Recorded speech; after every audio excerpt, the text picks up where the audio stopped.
Imagine two arrows floating in empty space. We can look at them and instantly recognize if they are pointing the same way or opposite ways. But how do we measure that agreement without pulling out a protractor or dropping a grid behind them?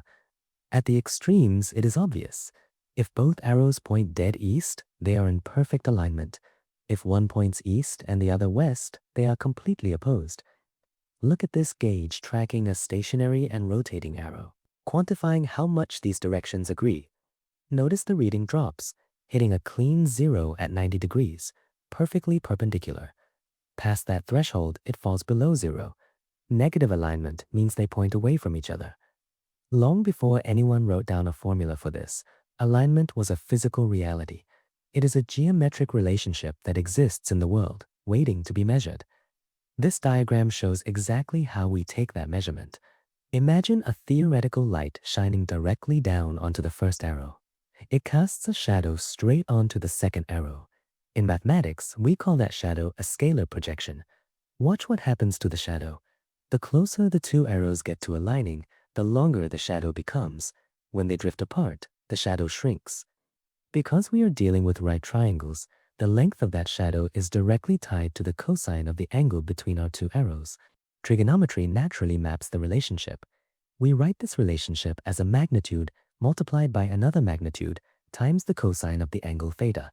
That is the geometric formula for the dot product. It is a literal transcription of the shadow you see on screen. There is a subtle distinction to make. The shadow itself is just the projection. To get the final dot product, we take the length of that shadow and multiply it by the full length of the base arrow it rests on.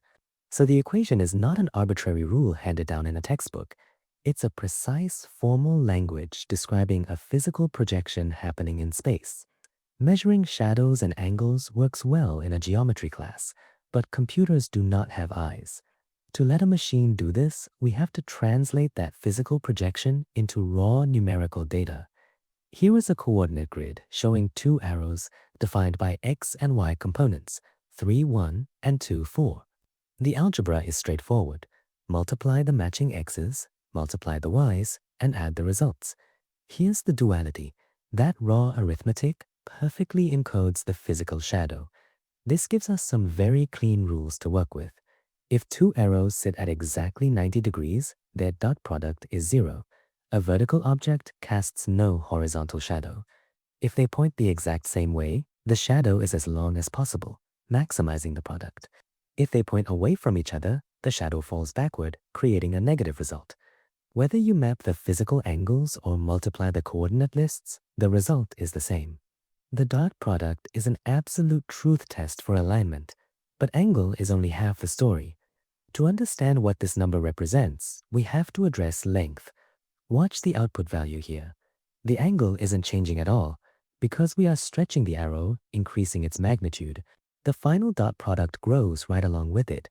The dot product evaluates direction and magnitude simultaneously, packing both spatial alignment and physical scale into one metric. The real power emerges when we leave two-dimensional flat land behind. What happens when we apply this to a space with thousands of dimensions? In modern computer science, we use structures called embeddings.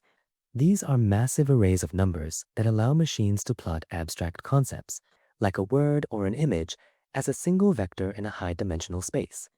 To figure out if two concepts are related, an artificial intelligence runs the exact same arithmetic we just did. It pairs up thousands of coordinates, multiplies them, and adds them together. A high dot product means the vectors point the same way, telling the network that the concepts share a semantic meaning. This basic check for alignment is what drives the attention mechanisms in large language models. The operation hasn't changed. The mathematics that calculate the length of a shadow on a piece of paper are the very same tools teaching machines how to understand the world.